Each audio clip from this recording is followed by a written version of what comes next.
Monsoon starts this weekend, and the city and some local businesses are busy making sure both you and your home stays safe.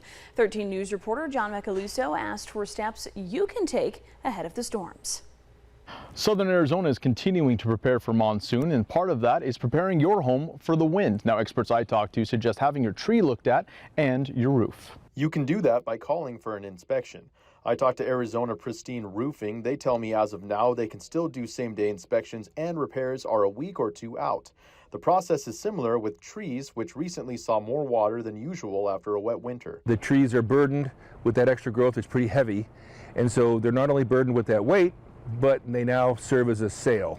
And when the winds come in the monsoons, those heavier branches are even stressed further and they tend to break. That weight can be easily dealt with a tree trim. Is to lighten the tree, to thin it.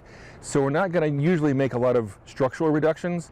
It's mostly to reduce the amount of foliage so that it's more transparent to the wind. It can blow through it, and the trees will wave, but not nearly as much as they would if they had not been thinned. Now, last year's monsoon didn't have much in the way of precipitation, but it did bring a lot of wind, including down trees. John tells me a tree falling on or even around your home can cost thousands to remove. Both companies expect to be much busier once the first monsoon storm hits. It can be crippling. We can get 100 calls in a day, and each of them reports as urgent. We have no idea what that means. It could be that there's a branch in the front yard. It could be they can't get out of their house.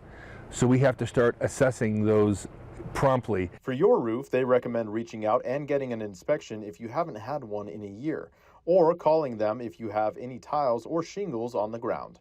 Reporting in Tucson, John Macaluso, 13 News.